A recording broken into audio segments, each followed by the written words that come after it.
खाटू श्याम जी की कहानी महाभारत काल से शुरू होती है, जिस वक्त उनका नाम बर्बरिक था।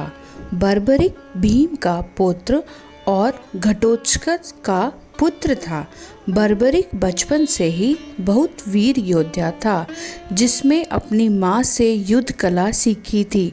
भगवान शिव ने बर्बरिक से प्रसन्न होकर उसे 3 अचूक बाण दिए, जिसकी वजह से बर्बरिक को 3 बाणधारी कहा जाने लगा।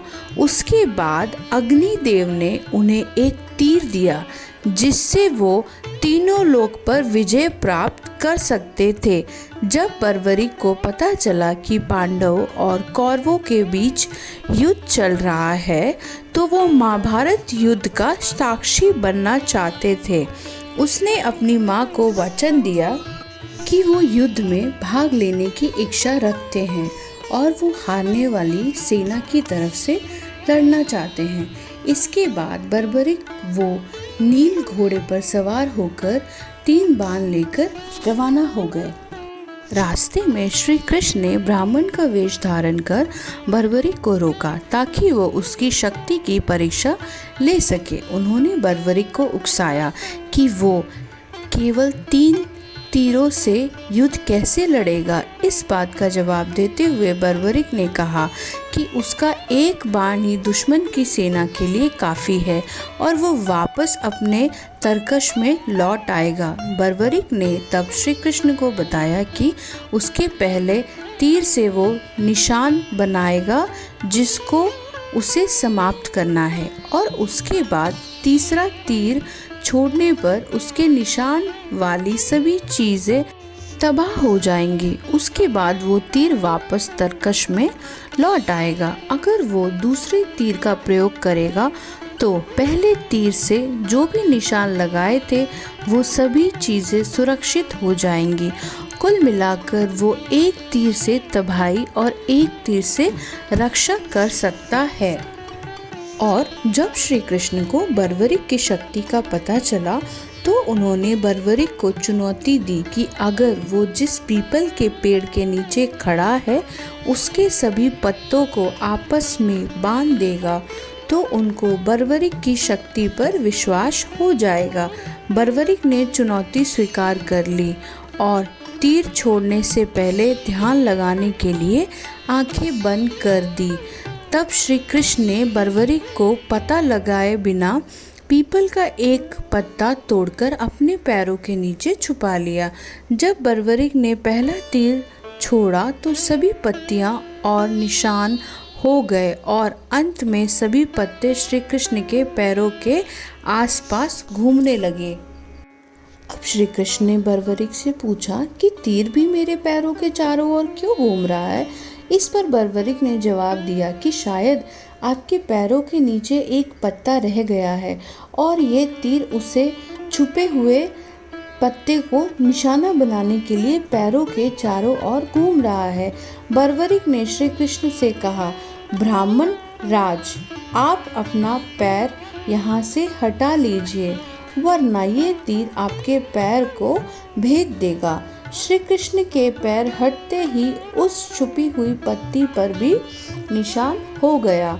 उसके बाद बर्बरिक के तीसरे तीर से सारी पत्तियां इकट्ठी हो गई और आपस में बंध गई।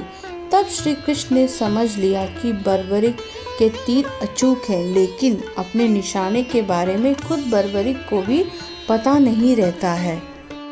इस घटना से श्री कृष्ण ने ये निष्कर्ष निकाला कि असली रणभूमि में अगर श्री कृष्ण पांडव भाइयों को अलग अलग कर देंगे और उन्हें कहीं छिपा देंगे ताकि वो बर्बरिक का शिकार होने से बच जाए, तब भी बर्बरिक के तीरों से उन्हें कोई नहीं बचा पाएगा। इस प्रकार श्री कृष्ण को बर्बरिक की शक्तियों का पता चला।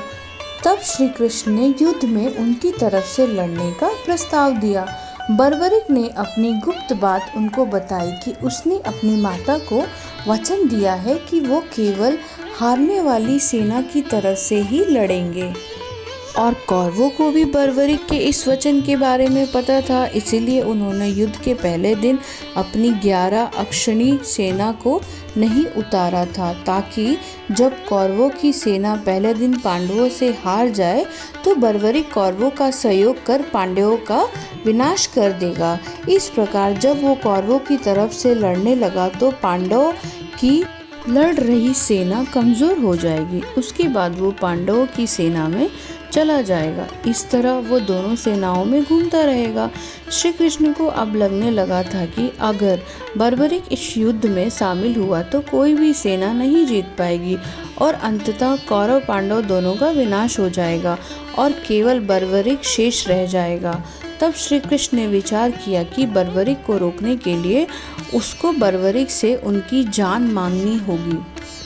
तब श्री कृष्ण ने बर्बरिक से दान की मांग की।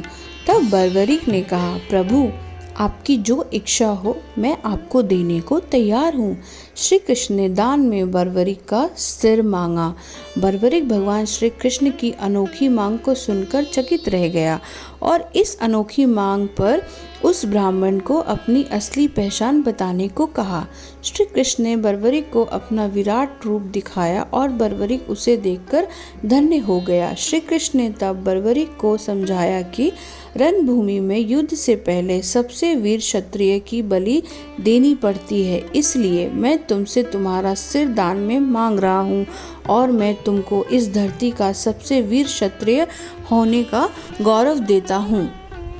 अपने वादे को निभाते हुए श्री कृष्ण के आदेश पर बर्बरिक ने अपना सिर दान में दे दिया। ये घटना फागुन महीने के शुक्ल पक्ष के 12वें दिन हुई थी। अपनी दान देने से पहले बर्बरिक ने श्री कृष्ण ने अपनी एक इच्छा जाहिर की। वो महाभारत युद्ध को अपनी आंखों से देखना चाहते थे। श्री कृष्ण ने उनकी ये इच्छा पूरी की और सिर अलग करने के बाद उनके सिर को एक ऊंची पहाड़ी पर रख दिया, जहां से रणभूमि साफ नजर आती थी। वहीं से बर्बरिक के सिर ने पूरा महाभारत युद्ध देखा था। युद्ध खत्म होने पर जब जीते हुए पांडव भाइयों ने एक दूसरे से बहस करना शुरू कर दिया कि युद्ध की जीत का जिम्मेदार कौन है, तो श्री कृष्ण ने बर्बरिक के सिर को इस निर्णय लेने को कहा कि किसकी वजह से पांडव युद्ध जीते। तब बर्बरिक ने सिर झुका दिया कि श्री कृष्ण अकेले ऐसे हैं जिनकी वजह से महाभारत युद्ध में पांडवों की जीत हुई, क्योंकि उनकी रणनीति की इस युद्ध में अहम भूमिका थी और इस धर्म युद्ध में धर्म की जीत हुई। महाभारत युद्ध के बाद बर्बरिक के सिर को श्री कृष्ण ने रूपवती नदी में बहा दिया। कई सालों बाद कलयुग की शुरुआत में उनका सिर जमीन में दफन वर्तमान राजस्थान के खाटू गांव में मिला। कलयुग की शुरुआत में इस जगह को छुपाए हुए रखा गया। एक दिन उस जगह पर गाय के थन से अचानक उस जगह पर दूध गिरने लगा। इस चमत्कारिक घटना को देखते हुए स्थानीय गांव वालों ने उस जगह को खोदा और वो सिर बाहर निकला। उस सिर को एक ब्राह्मण को सौंप दिया गया, जिसने कई दिनों तक उसकी पूजा की, जब तक कि कोई चमत्कार ना हो जाए। खाटू के राजा रूप सिंह चौहान को एक सपना आया कि उनको एक मंदिर बनवाना है जिसमें कि सिर को स्थापित करना है। तब मंदिर का निर्माण शुरू किया गया और फागुन माह के शुक्ल पक्ष के 11वें दिन उनकी प्रतिमा को स्थापित किया गया। ये मंदिर रूप सिंह चौहान ने 1027वीं सदी में बनाया था, जब उनकी पत्नी को भी जमीन में दफन उस सिर का सपना आया था। वो जगह जहाँ से उस प्रतिमा को निकाला गया उसे श्याम कुंड कहते हैं। 1720वीं के दीवान आभा सिंह ने इस मंदिर का पुनर्निर्माण करवाया।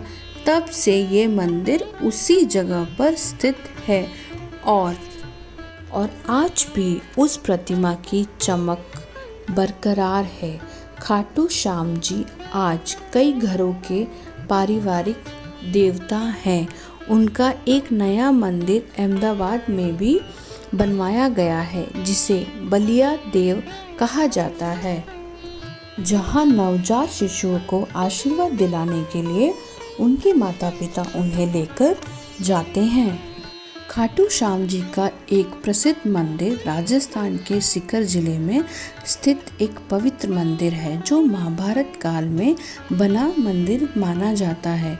खाटू श्याम जी को भगवान श्री कृष्ण का अवतार माना जाता है, जिसकी देश के करोड़ों लोग पूजा करते हैं। खाटू श्याम जी मंदिर में हर वक्त भक्तों का तांता लगा रहता है और विशेष रूप से होली से कुछ दिन पहले जिले में खाटू श्याम जी का विशाल मेला आयोजित होता है, जिसमें राजस्थान सहित अन्य प्रदेशों के लोग बाबा दर्शन करने आते हैं। भगवान श्री कृष्ण ने महाबली बर्बरिक को वरदान दिया था कि कलयुग में तुम मेरे नाम से पूजे जाओगे और जो तुम्हें सच्चे मन से ध्यान कर मन पूजा अर्चना करेगा उसे मनवांछित फलों की प्राप्ति होगी। और आज ये सब जग विख्यात है कि उस काल के बर्बरिक आज के बाबा श्याम कहलाते हैं। हारों का सहारा बाबा श्याम हमारा। खाटू श्याम बाबा जी के बारे में एक बात और मानी जाती है कि अगर आपके मन में कितनी भी इच्छा हो वहाँ जाने की, आप पूरे मन से चाहते हैं, तो वैसे तो बाबा आपकी बात ज़रूर सुनेंगे, पर जब तक बाबा नहीं चाहेंगे आप उनके दर्शन नहीं कर पाएंगे। तो एक बार सब मेरे साथ मिलकर बोलिए, श्री खाटू श्याम बाबा की जय। जय श्री कृष्णा।